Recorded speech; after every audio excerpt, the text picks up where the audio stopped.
Belinda Rosenblum, welcome to the WorkPlay podcast. Thank you. I'm so excited to be here. I am so excited that you're here and I can't wait to dive into all the things because we actually have not had anyone who's like an expert in what you do come on the podcast. So I know that this is going to be such a treat for our WorkPlay members and potential WorkPlay members. So, can you just first start us off with introducing yourself? Who are you? How long have you been in business and what is your business?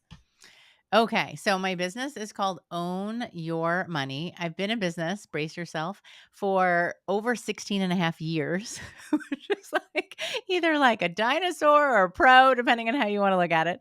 But yeah, I've been doing this for a while, since 2007, actually. And now I actually had started the business out in personal finance, but what I really found is that I did that for 12 years. And then I saw so many entrepreneurs just not bringing enough money into their personal lives from their business. And I am absolutely a don't shrink your dreams, expand your bank account person. And I was like, we have to fix that.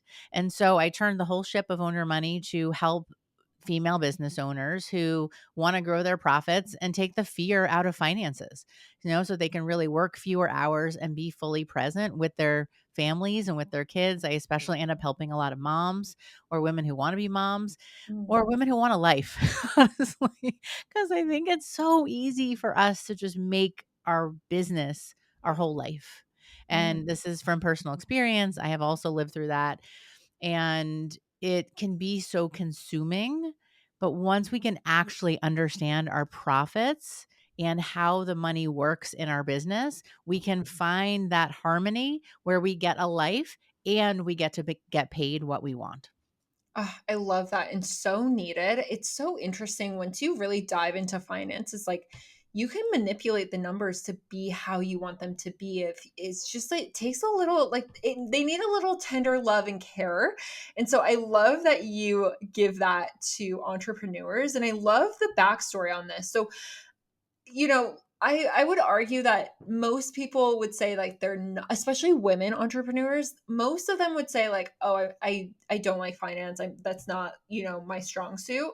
Mhm. What do you think makes you different? Like, is this something that you've always been into? How did you even get into this line of work? Yeah, so it's a great question. So I did corporate accounting and finance. I'm a CPA originally. So I did that for like 16 years. I just passed longer as an entrepreneur than I was in corporate, which is kind of a fun like Nice. transition now, right? Especially when I had such a long background. I'm older than I look, I like to say, because I'm 52, almost 53 this week. That's amazing. Um, but um, but what I, you know, let me see.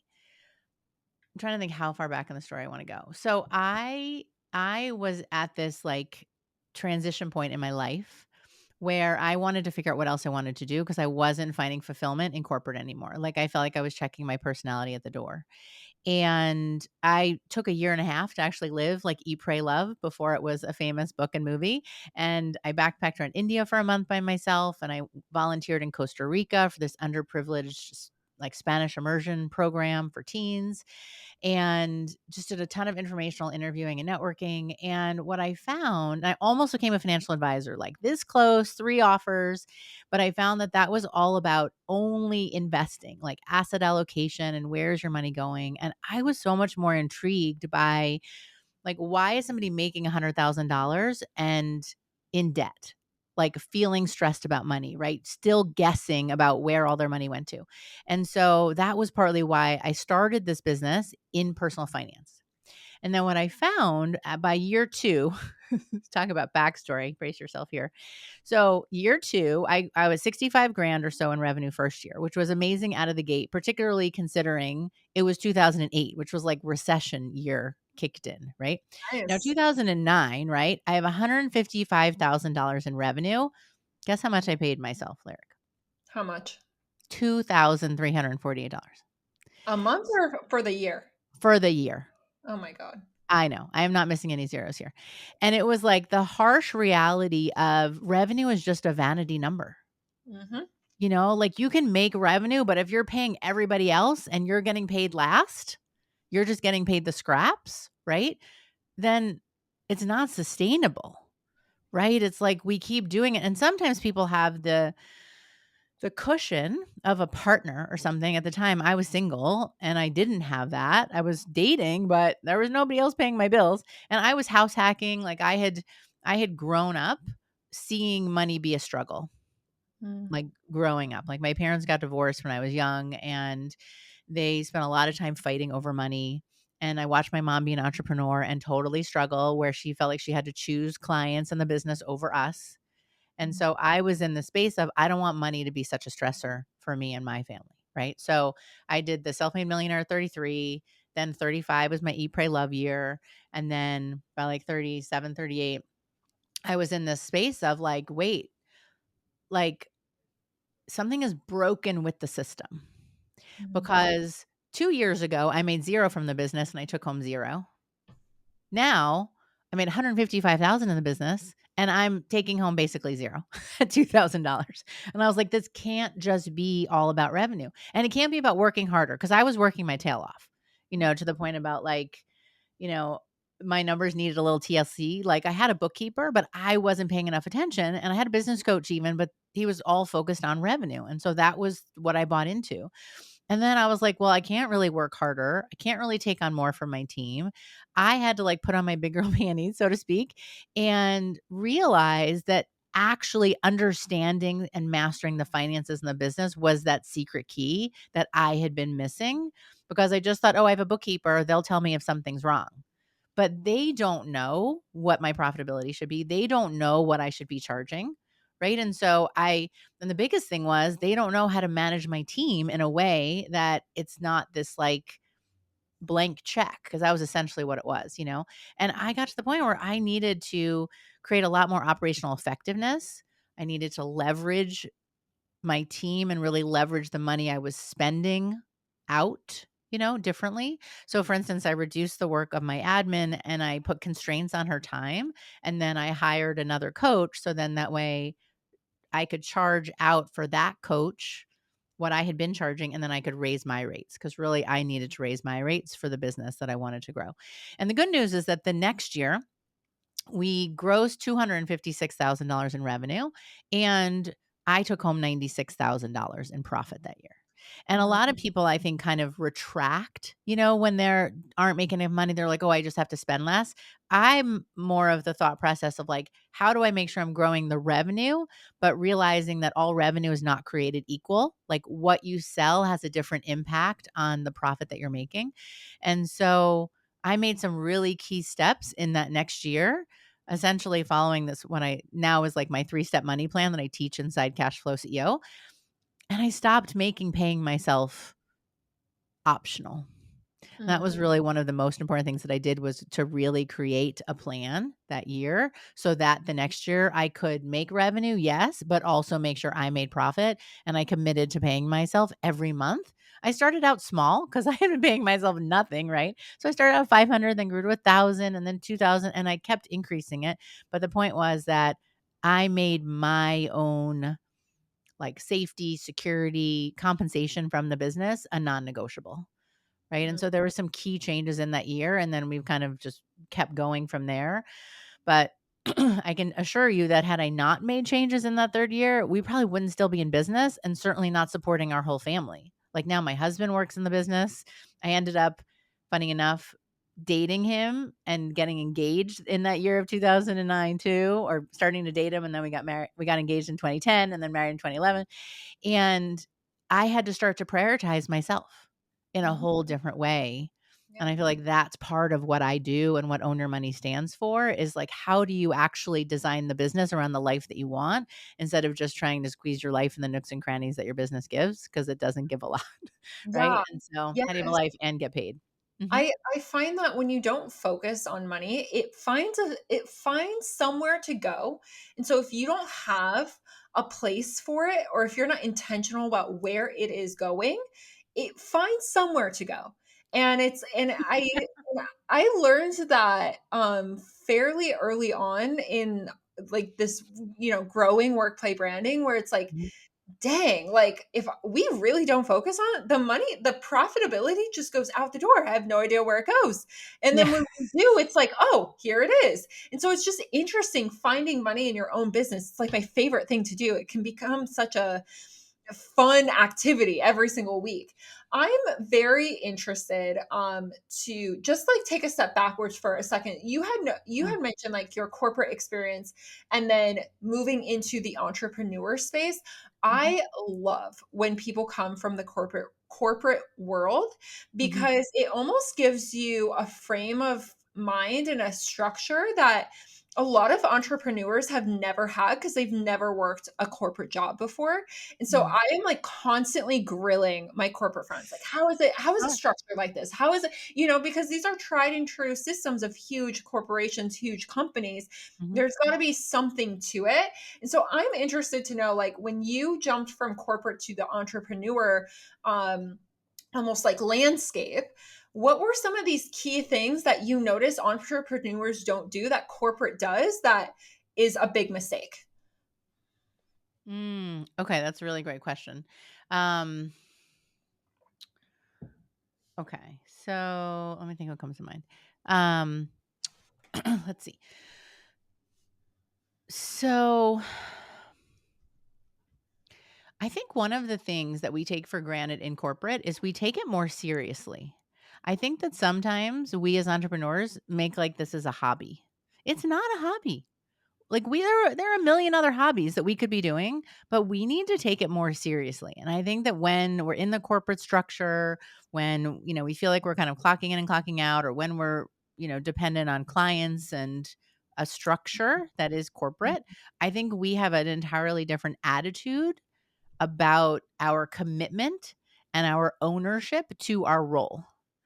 Mhm. And I think that when we're running our own business, it's almost like we kind of wish that we had somebody that would just tell us what to do, but like we're that person. So like you got to figure it out. And if you don't know, I am all for shortening the learning curve, hiring help.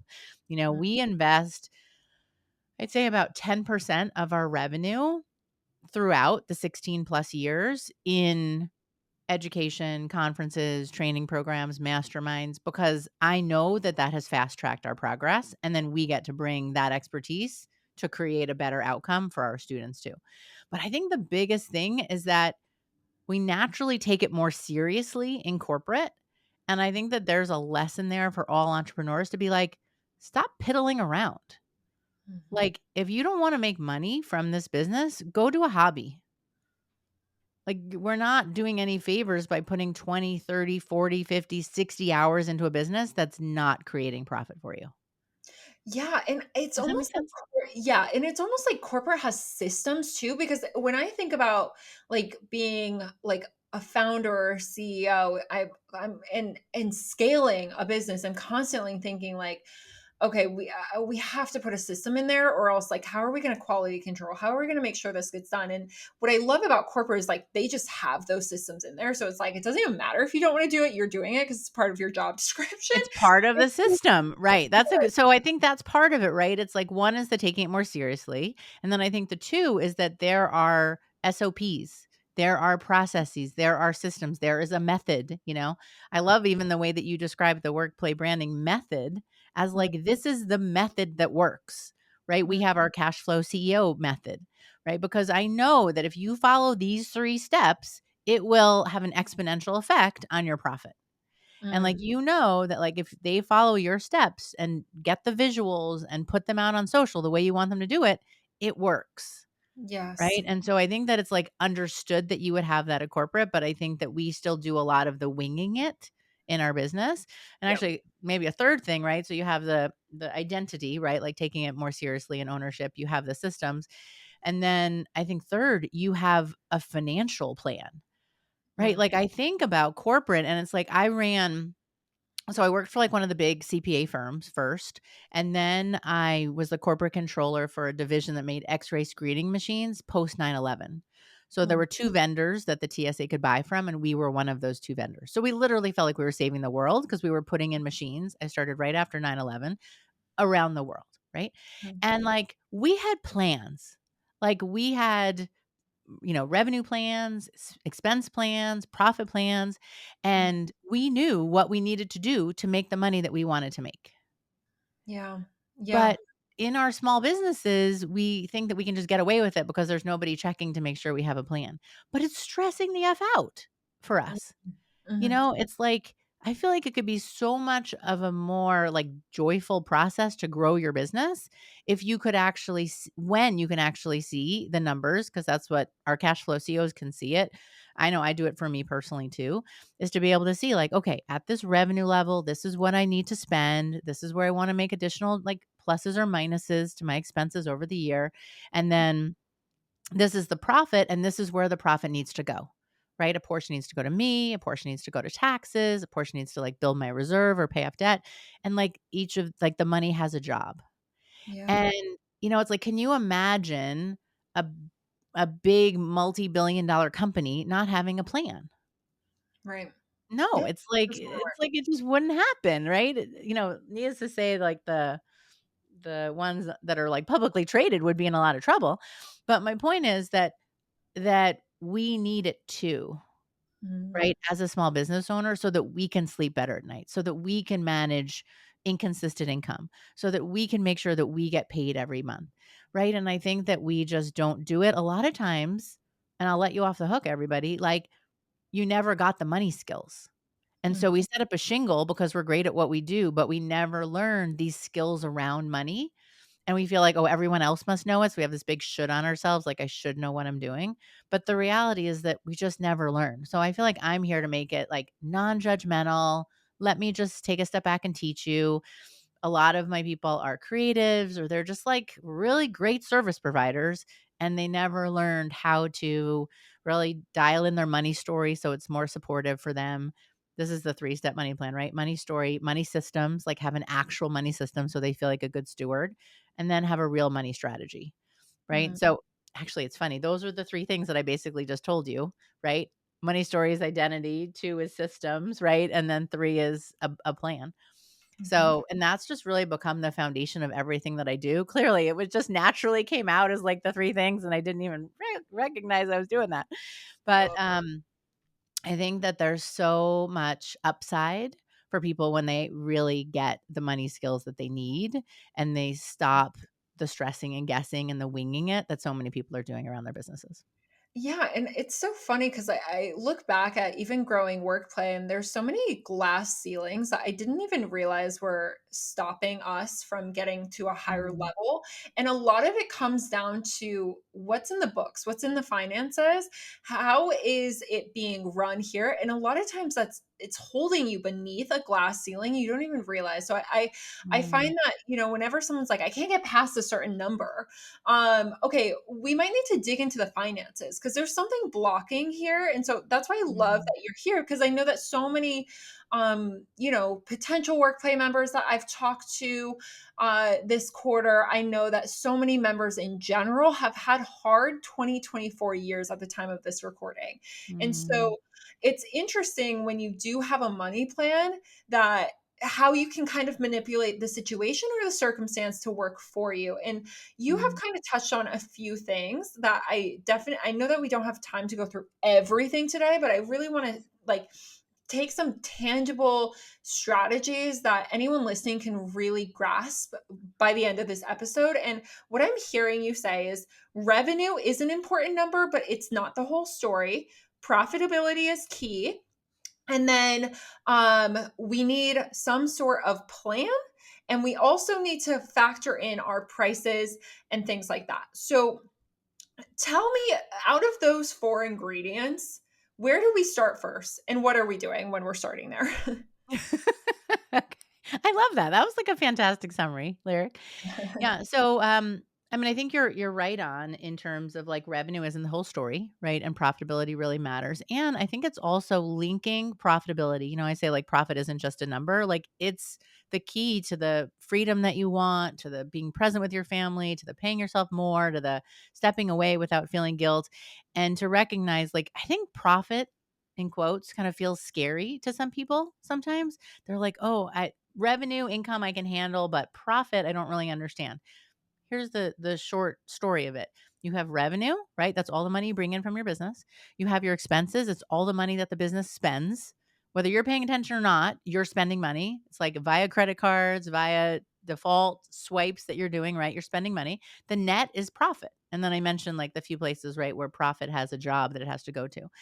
Mhm. And I actually have people start by recognizing, okay, what's actually the profit that you need, what's actually the revenue that you need to make so that you have enough profit so you can pay yourself what you want. Mm. And So I what, I mean, I even have something called this pay yourself calculator that okay. I'll give it to you for the show notes. And it's so helpful because literally you just fill in 3 numbers, right? Like, what does the business spend? What do I wanna get paid? And do I have any debt that I need to be paying off each month? And then boom, it'll spit you out, this is what your revenue needs to be, and this is what your revenue needs to be if you wanna double what you're paying yourself. I love that. I Yeah. love that. And so it's so helpful because then you can, like, be black and white about this and be honest with yourself because I think sometimes we just have like, "Oh, I wanna make $100,000. Oh, I wanna make $200,000." But, like, do you wanna do all the work that it's gonna take to do that? Is that even gonna pay you what you wanna pay? Like, it's sad to say, but $100,000 of revenue often does not support us the way that we wanna get paid out of our businesses. Well, it's interesting because I almost think that people should be like glamorizing, like you're saying, profit. So it's like, I want to make or I want my profit to be $10,000, right? I want my income, and it doesn't, there's all these certain levels of this, right? Because like Mhm, you could have goals for investing, you could have goals of like all of mhm, these different things that mhm. you're saving for that profit can be used for. But like, what is your income? And like not your revenue, because I it's interesting how we're kind of in this day and age where everyone's like, oh, seven figure this, six figure this, and Yep. it's like, okay, but let's it anyone who actually knows what's going on in finance knows that, all right, okay, and like it's actually not impressive to Well, be that's because we know. I think for a lot of people, it feels impressive, right. right? But that So they don't really understand, and it's not really communicated what that even means. I wonder if that there's Mhm, like some validation, instant gratification when it comes to the revenue number, because you could be profiting, $10,000, making a lower amount than when you're making a higher amount. And so I just mhm, feel like mhm. that mindset, I just know when I like flipped that switch, I was like, oh, like my Oh, yeah. ego is just talking, right? Like it really doesn't matter Mhm, if revenue dips this much, because the way that we've structured this is like the profitability is always coming first in our books. So it's like it doesn't mhm, actually matter so much. So mhm. it's an interesting mindset. What do you find? I know that you've kind of already explained some of this, but what do Okay. you find like people make mistakes when it comes to profit? Like what are some of the key things that how are people thinking about this in the wrong way or doing the wrong thing? Yeah. Okay, let me think about that. Yeah, I think that what's happening, right, is in terms of like mistakes people are making with profit is first off, they're not looking at their numbers. Like they're commingling business and personal, so especially for the newer businesses. So it's all mixed up in one account, and it's like it's so hard to even calculate what their profit is because they have all the money in and then they have all the money out, but the money out is combined business and personal. Mm. Right? And so then they don't really know, well, how profitable is the business? So I think kind of an initial mistake that I see, because I feel like you probably have people listening that are at all different stages of entrepreneurship, right? So I think that one is the separation. And people sometimes are like 80% good at this. No, no, no. I need you 100% good at this because to the extent that you're not, is just making life so much harder for you to actually understand the profitability of the business. And it's fine, like, if you have some expenses coming through your business that maybe you have a small portion that are personal as well, like your phone or, your computer, if you buy your computer through the business and you also use it to buy things on Amazon, like that part's okay. I'm talking about, like, when you're paying your mortgage out of your main account. That kind of commingling is, like, way messier than it needs to be. Um I think another problem is that sometimes people are getting their books, they're either behind on their books, like on actually tracking, right? So if they do it themselves, they're either way behind, like months behind, or they have a bookkeeper doing it and they're not looking at it. I Mm. think that's another big mistake I see, right? And so we'll tackle each of them individually. So the first one, if you're tracking it yourself and you're behind, you are literally blindfolding yourself in running your business. Because how do you know, like, what your business made and how did we do in November, December, like, October? I mean, I talked to somebody recently and they were like, "I don't even know how much money my business made." And I'm like, "What do you mean?" Like, I just had to stop for a minute and I was like, "So, are you doing better than last year? Are you doing what you hoped?" Like, you're literally just, like, blindfolded. And imagine, like, trying to drive your business car blindfolded. Like, you're gonna crash into things. It's very dangerous. It's, like, a really rough way to run your business, having no idea what your revenue, let alone your profit, but no, like, if your tracking is behind by months, right? It's really difficult to run an effective business. Oh It's yeah. just because you don't know. Like, are we making money? I'm not sure. You know what I mean? Are we spending in the right places? I'm not sure. And it's like it's so easy relatively to get people caught up. Like we have inside cash flow. So we have a really beautiful tracking spreadsheet. So like if you're at under 100K and you're not ready to hire a bookkeeper yet, you could just do the tracking spreadsheet and send it to your accountant and you could do taxes off of that. Like it Mm. doesn't have to be in QuickBooks, but it does have to be somewhere so that you can see the revenue and the profit. And a little PSA, revenue by revenue stream. That's another mistake that I see. People just put all revenue together, or they put all revenue based on where it came in. Like, did it come in on Stripe or did it come in on PayPal? I don't care. But I do care, like, if you sold, when you're, did you sell somebody in at the 497 a month? Did you sell somebody in for, a power up to do this extra session? That's what I care about, right? Is like, what revenue stream did you sell? Because then we can look at it. We can say, okay, what's working, right? Like, what are people buying? And sometimes we'll do this effort and people will be like, oh my gosh, like I only sold X dollars of this one revenue stream. I put so much of my time to this, but look, this other one that I don't put nearly as much time to is making me so much more money. Like Mm. it's so eye-opening when we get people this kind of information, right? Then the other piece is they may have their bookkeeper doing it, but they're not looking at it. So then they don't even know if their bookkeeper is doing it quite right in terms of categorization. A lot of times the bookkeeper is just trying to check the box. So they too will just put total revenue because that's all the accountant needs. That's all the IRS needs, or, your government agency. But again, you need to see it by revenue stream. Mm. I Even if it's just like total membership, even if you can't see it by person, you need to see it by revenue stream and you need to be looking so that you can make better business decisions that become data backed versus just emotional, what I call bank balance decision making. Like you look at your bank balance and you're like, oh, do I have enough to buy this thing? Oh, yeah, there's money in the account right now. Okay, let's go spend. But then they forget that, oh, there's money in the account because you just did a launch. But next month, when you're fulfilling on the launch, you're going to have a lot less money coming in because you're not doing all that promo. So when you have a plan, you can actually manage that inconsistent income because you can see like what's happening when. And then when you're in the launch month, okay, I have to put X money aside so that it covers me through the next month. Right. And then sometimes people forget, like, oh, right, I just had a crazy good month, right? Last month. And then you look at this month and you're like, should I go get a job? Like we have the mind, the memory of a goldfish sometimes. It's like 16 seconds. We already forgot how great we did last month. And we look at this month and we're like, the sky is falling. Nobody's buying. But when you see a plan, then you're like, oh, right. This is how I'm going to be making the money that I want to make this year. So there you go. How do you know when to raise the price? Are there certain symptoms or red flags or like just warning signs in the books that you should look for that say raise your price right now? Because Hmm. I know that, we'll get into the visual side of this, but I know that, certain things like getting polished up online, it Hmm. does cause people to raise their prices just from a emotional standpoint, but I'm very curious on like what that looks like from a financial more like analytical standpoint. Sure.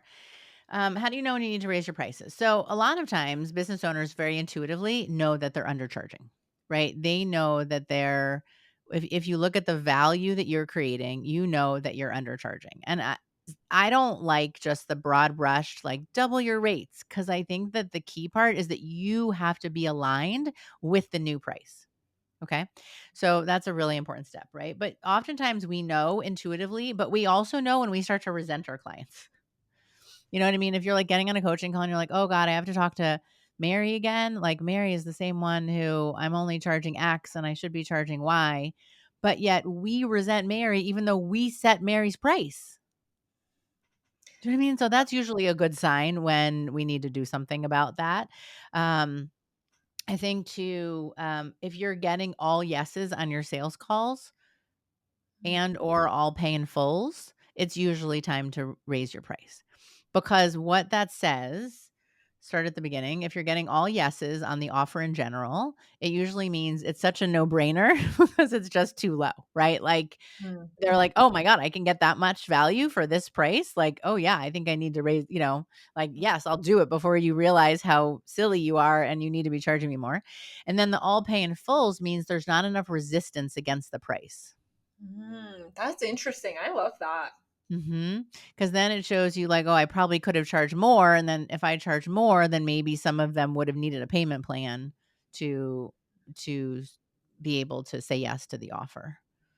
That makes Right. so much sense, especially like, that resentment. I think everyone's felt that at one point in time where it's like, all right, my time is now worth more. And I know that I can feel that in my bones. Mhm, um, mhm, and so tell me really quickly, so okay, we've raised our prices, we're feeling aligned, we mhm. understand that we need to be focused on profit and revenue and our expenses. Are there some guidelines that we should be looking at percentage wise, across industries? I know a lot of WorkPlay members listening are either in like service based online coaching or Mhm. product e-commerce. Is there like almost like a guideline that we could be watching out for, so that after this episode, someone goes into their books and they're like, all right, I've got 100K in revenue and, Mhm. 30K in expenses. Is this a good percentage to be at? Like, what should I be focused on? You know what I mean? I do, I do.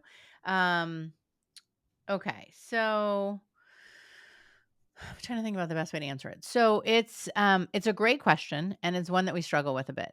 I will say for product-based businesses, I don't do as many of them in general. Like I am mostly service-based businesses like Mhm. coaches, course creators, but even like service-based in terms of like website designers and tech VAs and like all of them that have offers that we need to make sure are irresistible and are priced right. Right. So that's usually more because I don't price like earrings as well. You know what I mean? Or pottery or something. Right. So, and oftentimes though, they will usually have lower profit margins, right? Mhm. Just given the nature of the expense of the product, oftentimes. Okay, it depends. Obviously, it's all different. I'm sure Louis Vuitton has plenty good profit margins, but most product businesses. Now, for something like so, there's kind of general like profit first. Um, um percentages that they encourage, like up to a 250 grand business, they'll often say, and it's a great book by Mike Michalowicz. I think he's awesome. Oftentimes, my people and what we teach inside Cash Flow CO is an amended version of it because Profit First requires like 7 different bank accounts, and it just sometimes Oh, feels girl, I don't much have for the time people. for I don't have Right. time for 7 bank accounts. Right. So that's what a lot of people say, right? But in general, the Profit First model though says your operating expenses should only be 30%. Okay, Mm, so that would mean your profit is 70%. I find particularly for online business owners, but it just really depends on the the structure of their business, how long they've been in business. Sometimes you can be really profitable up to like your first 50 to 100K, mm, right? Because it's mostly just you. You don't have a ton of expenses. You might only have the 30% operating expenses. Where I become particularly useful is when people want to grow past that. And they're like, I can't just keep all the profit because I'm at the point where I need to grow and make some investments in the business, but I want to be able to do it more strategically. I want to be able to really feel like I'm doing this for a purpose. You know what I mean? And because you can be like, let's say you're making 100 grand and you're making 70 grand profit if you just have the 30% of expenses, right? Like when I was at the 155 grand and I was break even because I had 153 in expenses, but then the next year I was 250, right? 6 in revenue and then 150 in expenses. So I still had the expenses, but now I had all this profit because I figured out how to grow with more profitability.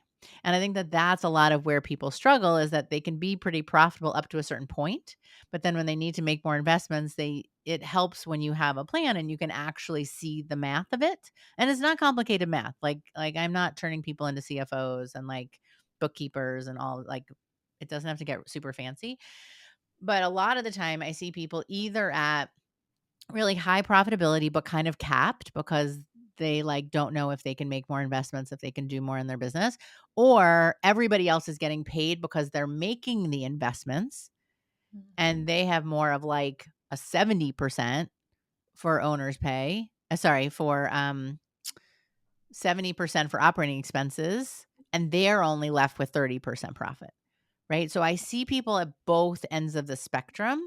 You know, I usually like to see people in like a 40 to 50% expenses so that there is still plenty to be able to go to owner's pay and enough to go to taxes.